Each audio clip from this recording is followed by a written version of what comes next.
नमस्कार दोस्तों, स्वागत है आपका वनडे एग्जाम सेंटर में। दोस्तों, आज के वीडियो में हम लोग दीनदयाल उपाध्याय गोरखपुर विश्वविद्यालय गोरखपुर के बीए थर्ड सेमेस्टर हिंदी के प्रीवियस ईयर क्वेश्चन पेपर को हम लोग सॉल्व करेंगे। हम लोग जिस पेपर को सॉल्व करने जा रहे हैं वह सत्र 2022-23 का पेपर है। पेपर का नाम है हिंदी गद्य द्वितीय और पेपर का कोड है HND 202। परीक्षा में जाने से पहले आप इस वीडियो को जरूर देख करके जाइएगा, निश्चित रूप से आपकी परीक्षा में यह लाभकारी सिद्ध होगा। चलिए बिना देर के वीडियो को शुरू करते हैं। आपका पहला प्रश्न है, भारतेंदु का नाटक नहीं है, यानी इसमें से कौन सा नाटक भारतेंदु का नाटक नहीं है? तो सी ऑप्शन सही हो जाएगा। राजश्री जो है भारतेंदु हरिश्चंद्र का नाटक नहीं है, यह जयशंकर प्रसाद का नाटक है। इसके अलावा भारत दुर्दशा, अंधेर नगरी और चंद्रावली, ये तीनों नाटक भारतेंदु हरिश्चंद्र का है, तो सी ऑप्शन पहले का सही हो जाएगा। दूसरा प्रश्न है, प्रसाद युग के नाटककार नहीं है। मोहन राकेश जो है प्रसाद युग के नाटककार नहीं है, सी ऑप्शन सही हो जाएगा। इनके अलावा लक्ष्मी नारायण मिश्र, हरिकृष्ण प्रेमी और गोविंद दास, ये तीनों जो है प्रसाद युग के नाटककार हैं, सी ऑप्शन दूसरे का सही हो जाएगा। तीसरा प्रश्न है, हिंदी का ऐतिहासिक नाटक नहीं है। सूखी डाली जो है हिंदी का ऐतिहासिक नाटक नहीं है। इसके अलावा स्कंदगुप्त राजश्री हिंदी का ऐतिहासिक नाटक है। राखी की लाज भी हिंदी की ऐतिहासिक नाटक है, सी ऑप्शन आपका तीसरे का सही हो जाएगा। चौथा प्रश्न है, हिंदी एकांकी के प्रवर्तक नाटककार हैं। राम कुमार वर्मा जो है हिंदी एकांकी के प्रवर्तक नाटककार हैं, तो चौथे का ए ऑप्शन आपका सही हो जाएगा। पांचवा प्रश्न है, आवारा मसीहा जीवनी है।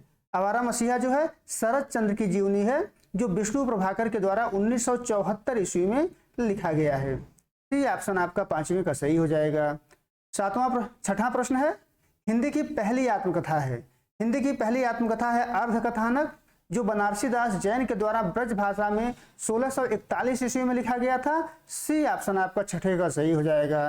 सातवां प्रश्न है, हरिवंश राय बच्चन की आत्मकथा नहीं है। नीर का निर्माण फिर हरिवंश राय बच्चन की आत्मकथा है। बसेरे से दूर यह भी हरिवंश राय बच्चन की आत्मकथा है। 10 द्वार से सोपान तक यह भी हरिवंश राय बच्चन की आत्मकथा है। अपनी खबर जो है हरिवंश राय बच्चन की आत्मकथा नहीं है, ये पांडे वेचन शर्मा उग्र की आत्मकथा है, जो 1960 ईस्वी में उनके द्वारा लिखी गई थी, तो सी ऑप्शन आपका सातवें का सही हो जाएगा। आठवां प्रश्न है, अरे यायावर रहेगा याद किस विधा की रचना है? यात्रा वृत्तांत है, अज्ञे के द्वारा लिखा गया है, आठवें का डी ऑप्शन आपका सही हो जाएगा।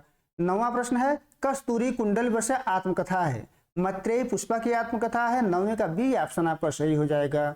10वां प्रश्न है, तूफानों के बीच रिपोर्टाज है। किसका रिपोर्टाज है? तो राघे राघव का रिपोर्टाज है, 10वें का बी ऑप्शन आपका सही हो जाएगा। 11 नंबर प्रश्न है, जयशंकर प्रसाद का नाटक नहीं है। झांसी की रानी जो है जयशंकर प्रसाद का नाटक नहीं है, सी ऑप्शन आपका सही हो जाएगा। इसके अलावा ध्रुव स्वामी, चंद्रगुप्त और अजात शत्रु, ये तीनों नाटक जयशंकर प्रसाद के द्वारा ही लिखे गए हैं। 12 नंबर प्रश्न है, ध्रुव स्वामी नाटक की मूल समस्या है। ध्रुवस्वामी नाटक की मूल समस्या स्त्री अस्मिता की समस्या है, तो 12 का डी ऑप्शन आपका यहाँ पर सही हो जाएगा। 13 नंबर प्रश्न है, ध्रुवस्वामी नाटक की स्त्री पात्र है। उमा जो है ध्रुवस्वामी नाटक की स्त्री पात्र है, सी ऑप्शन यहाँ पर आपका सही हो जाएगा। इसके अलावा जो देवसेना है और जो विजया है वो स्कंदगुप्त नाटक की पात्र है, और जो कार्नेलिया है वो चंद्रगुप्त नाटक की पात्र है, सी ऑप्शन 13 का सही हो जाएगा। 14 नंबर प्रश्न है, ध्रुवस्वामी नाटक का पात्र नहीं है। स्कंदगुप्त जो है ध्रुवस्वामी नाटक का पात्र नहीं है, यह स्कंदगुप्त नाटक का नायक है। इसके अलावा रामगुप्त और चंद्रगुप्त तथा कोमा, ये ध्रुवस्वामी नाटक के ही पात्र हैं, तो सी ऑप्शन यहाँ पर आपका 14 का सही हो जाएगा। 15 नंबर प्रश्न है, ध्रुवस्वामी की कथा वस्तु इतिहास के किस कालखंड की है? तो गुप्त काल की है, डी ऑप्शन 15 का सही हो जाएगा। 16 नंबर प्रश्न है, वीरता जब भागती है तब उसको पैरों से राजनीतिक छल छंद की धूल उड़ती है, उपयुक्त संवाद किस नाटक से है? तो ध्रुवस्वामी नाटक से है, मंदाकिनी का कथन है, सी ऑप्शन यहाँ पर आपका सही हो जाएगा। मंदाकिनी जो है रामगुप्त और चंद्रगुप्त की बहन है, सी ऑप्शन यहाँ पर सही हो जाएगा।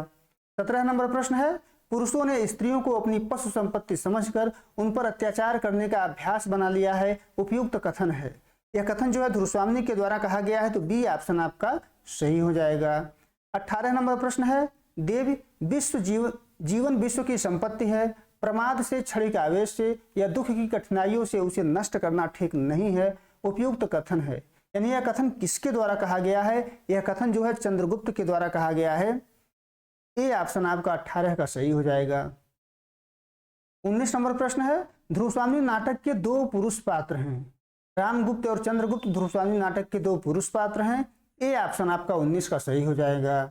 20 नंबर प्रश्न है, ध्रुवस्वामी नाटक का खल पात्र नहीं है। चंद्रगुप्त जो है खल पात्र नहीं है, जबकि यह ध्रुवस्वामी नाटक का नायक है। इसके अलावा रामगुप्त और शिखर स्वामी और सकराज, ये तीनों जो है ध्रुवस्वामी नाटक के खल पात्र हैं। 21 नंबर प्रश्न है, उपेंद्रनाथ अश्क का एकांकी है। लक्ष्मी का स्वागत जो है उपेंद्रनाथ अश्क का एकांकी है। 21 का ए ऑप्शन आपका सही हो जाएगा। 22 नंबर प्रश्न है, औरंगजेब की आखिरी रात एकांकी का कथ्य है। मानव जीवन के दुर्बल पक्ष का उद्घाटन, शक्ति के मद में मदान व्यक्ति का चित्रण, मनुष्य की सबसे बड़ी दुर्बलता महत्वाकांक्षा है, इस तथ्य का उद्घाटन, ये सभी हैं, तो डी ऑप्शन 22 का सही हो जाएगा। 23 नंबर प्रश्न है, कारवा एकांकी है। कारवा भुवनेश्वर की एकांकी है। 23 का बी ऑप्शन आपका यहाँ पर सही हो जाएगा। 24 नंबर प्रश्न है, लक्ष्मी नारायण लाल का एकांकी है। मिस्टर अभिमन्यु जो है लक्ष्मी नारायण लाल की एकांकी है, तो 24 का ए ऑप्शन सही हो जाएगा। 25 नंबर प्रश्न है, सही सुमेल है। आपको बताना है कि इसमें से कौन सा सुमेल सही है।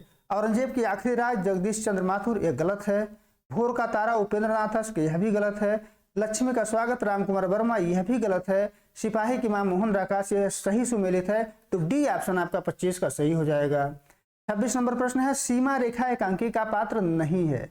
राजेश जो है सीमा रेखा एकांकी का पात्र नहीं है, तो 26 का सी ऑप्शन यहाँ पर आपका सही हो जाएगा। 27 नंबर प्रश्न है, सुमेलित है, यानी सही सुमेलित कौन सा है आपको बताना है। जूठन जो है ओम प्रकाश वाल्मीकि के द्वारा लिखा गया है, तो बी ऑप्शन आपका 27 का सही सुमेलित है। 28 नंबर प्रश्न है, कलम का सिपाही के लेखक हैं। प्रेमचंद के पुत्र अमृत राय के द्वारा कलम का सिपाही नामक जीवनी प्रेमचंद के ऊपर लिखी गई है, तो बी ऑप्शन यहाँ पर आपका सही हो जाएगा। 29 नंबर प्रश्न है, मेरा परिवार का गिल्लू है। गिल्लू क्या है, एक गिलहरी है, तो सी ऑप्शन यहाँ पर आपका 29 का सही हो जाएगा। 30 नंबर प्रश्न है, यहाँ पुस्तक दिया गया है, यहाँ लेखक दिया गया है, आपको सुमेलित करना है, तो ऋण जल धन जल पुस्तक जो है रेणु की है। सदाचार का तबीज जो है हरशंकर परसाई की है। मेरा परिवार महादेवी वर्मा की है। और कारवां जो है भुवनेश्वर की पुस्तक है, तो 30वें का ए ऑप्शन यहाँ पर आपका सही हो जाएगा। 31 नंबर प्रश्न है, रिपोर्टाज मूलतः किस भाषा का शब्द है। रिपोर्टाज जो है फ्रेंच भाषा का शब्द है। 31 का ए ऑप्शन आपका सही हो जाएगा। 32 नंबर प्रश्न है, घुमक्कड़ शास्त्र के आचार्य हैं। राहुल सांकृत्यायन घुमक्कड़ शास्त्र के आचार्य हैं। 32 का सी ऑप्शन आपका सही हो जाएगा। 33 नंबर प्रश्न है, आंखों देखा पाकिस्तान यात्रा वृत्तांत के लेखक हैं। कमलेश्वर इसके लेखक हैं, तो ए ऑप्शन आपका 33 का सही हो जाएगा। 34 नंबर प्रश्न है, मेरी असफलताएं आत्मकथा लेखक का नाम है। मेरी असफलताएं जो है बाबू गुलाब राय के द्वारा लिखा गया है। 34 का सी ऑप्शन आपका सही हो जाएगा। 35 नंबर प्रश्न है, भोर का तारा कर लीजिएगा। भोर का तारा एकांकी का पात्र नहीं है। कौन जो है भोर का तारा एकांकी का पात्र नहीं है, तो रजनी नहीं है। डी ऑप्शन आपका 35 का सही हो जाएगा। 36 नंबर प्रश्न है, लक्ष्मी का स्वागत एकांकी का पात्र नहीं है। शारदा जो है लक्ष्मी का स्वागत एकांकी की पात्र नहीं है, तो 36 का सी ऑप्शन यहाँ पर सही हो जाएगा। 37 नंबर प्रश्न है, मिस्टर अभिमन्यु एकांकी का पात्र नहीं है। सुनीता जो है मिस्टर अभिमन्यु एकांकी की पात्र नहीं है। 35 का सी ऑप्शन सही हो जाएगा। इनके अलावा राजन, केजरीवाल और गयादत्त, ये तीनों जो है मिस्टर अभिमन्यु नामक एकांकी के पात्र हैं। मिस्टर अभिमन्यु एकांकी जो है लक्ष्मी नारायण लाल के द्वारा लिखा गया है, यह भी याद रखिएगा। बी ऑप्शन यहाँ पर 37 का आपका सही हो जाएगा। 38 नंबर प्रश्न है, जिनके साथ जिया 30 बरस का साथी संस्मरण हिंदी के किस आलोचक के बारे में है, तो रामविलास शर्मा के बारे में है। 38 का बी ऑप्शन यहाँ पर आपका सही हो जाएगा। 39 नंबर प्रश्न है, ऋण जल धन जल रिपोर्टाज किस प्राकृतिक आपदा के बारे में है, तो बाढ़ और सूखा के बारे में है। बी ऑप्शन आपका 39 का सही हो जाएगा। 40 नंबर प्रश्न है, सदाचार की ताबीज व्यंग किस समस्या को संबोधित है, तो भ्रष्टाचार को संबोधित है। 40 का सी ऑप्शन आपका सही हो जाएगा। जाने से पहले दोस्तों आप इस पूरे वीडियो को जरूर देख करके जाइएगा। निश्चित रूप से यह परीक्षा में आपके लिए लाभकारी होगा। अगर आपको हमारी वीडियो पसंद आई है तो आप हमारे चैनल को सब्सक्राइब करिए, वीडियो को लाइक करिए, शेयर करिए। बहुत बहुत धन्यवाद।